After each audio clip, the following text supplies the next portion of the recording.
Hey there, Wargamers, and welcome back to another Wargames Delivered video. In this video, we're going to be base coating metallics with our airbrush. Let's get started. So for this video, I primarily wanted to show off how I go about basing my metallic characters and models, and we'll also go into a little bit more in depth later on how to use speed paints over those metallics later on.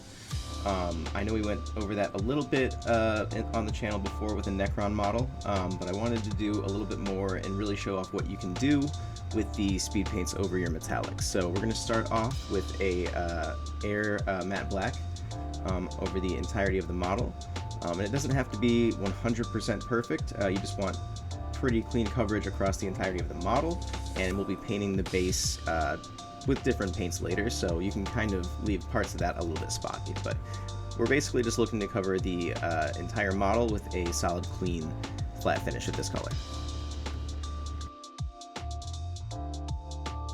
Typically when I'm base coating my models with my airbrush, I will use about a 2-to-1 ratio of whatever paint I'm using to base them and the airbrush medium. You'll want your paint a little bit thicker than normal than you normally would use it out of the airbrush, so just keep that in mind every time you go to base anything with an airbrush.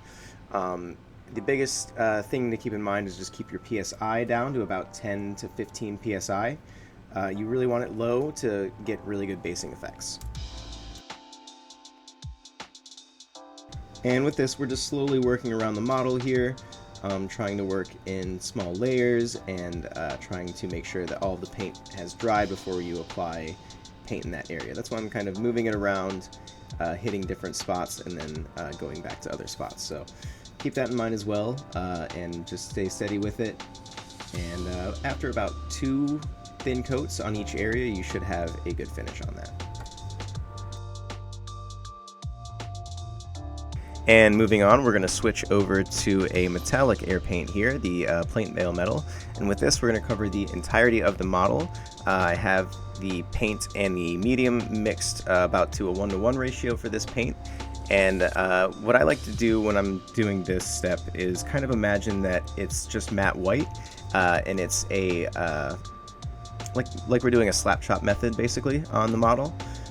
Just go ahead and cover basically the entirety of the model with this. You'll want to leave a little bit of the black poking through in some of the shadows, but for the majority we want a nice even finish of this because this will be setting the base for the rest of the model.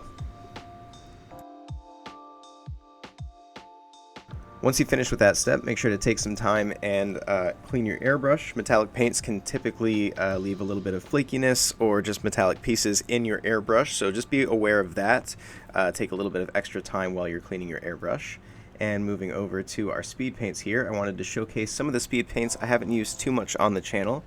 So we're going to be using Plasmatic Bolt and one of the purples and the Zealot Yellow. So moving on to the Plasmatic Bolt here, this is going to be used to cover all of the light blue parts of Vision here. And with this, you'll just want a little bit of speed paint medium as well, just to kind of keep the coverage consistent and even across the model. Again, when you're working with speed paints, always use a very thin layer if you want very consistent and even coverage. If you want a little bit of detail in the shadows, you can be a little bit sloppy in some of the more recessed areas of the model, but typically when working on parts like the face and stuff, you'll want to take a little bit of extra time and really thin down your paints.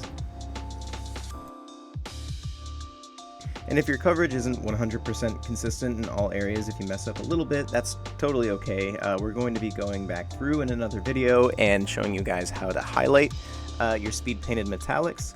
So we will cover that in the future, possibly later on this week.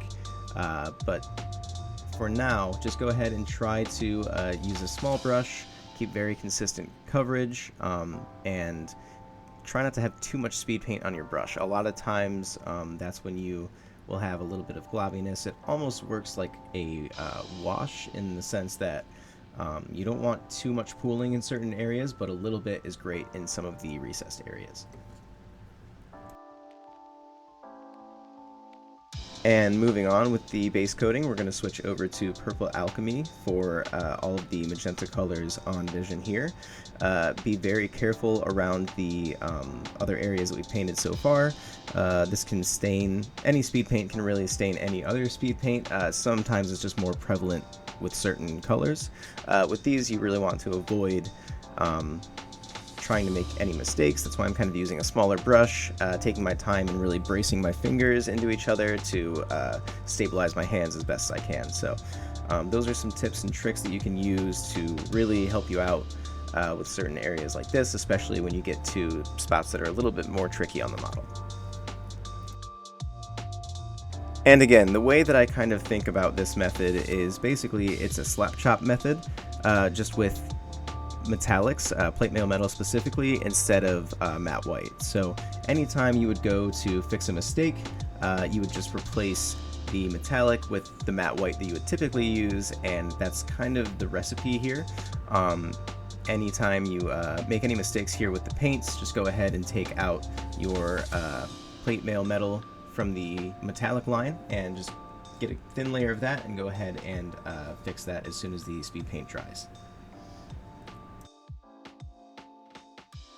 And once that's dry, we'll go ahead and move over to our last step here for base coating the model with our speed paints and metallics. And that's going to be Zealot Yellow for the cape and all of the gem details on the model. This speed paint, in my experience, is very consistent with its coverage. As long as you don't let it pool in certain areas, it can give off a little bit of an orangey tinge, which is great for certain models, but on this one I want a pretty flat kind of bright yellow. So that's what we'll go for here. Again, keeping our paint very thin and working in very thin layers to try to build up that color.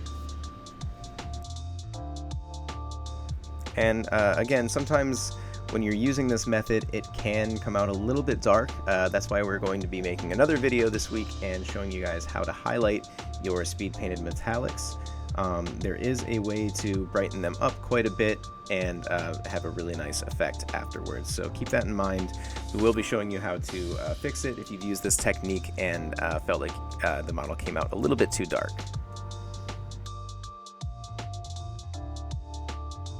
And as you can see on the shoulder pad there, I'm getting a little bit of that orange pooling that you get with Zealot Yellow. With this model in particular, you can just take your brush and just move that out of there and move the paint around.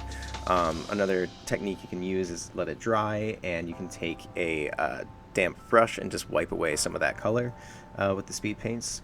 The reactivation on the speed paints isn't always a bad thing. I actually kind of use it a little bit to mix and blend, and it has its uses for sure, but you just kind of have to know how to use it, and that comes with using these quite a bit. And that will about cover everything for this video, guys. Again, we will have a part 2 to this series where I show you guys how to highlight your speed painted metallics. As always, guys, thank you so much for watching. We have a giveaway attached to this video like we do with all of our videos. Our giveaways now end on Sunday, and our winners are announced Monday in our Facebook group. And as always, guys, thank you so much for watching again, and happy wargaming.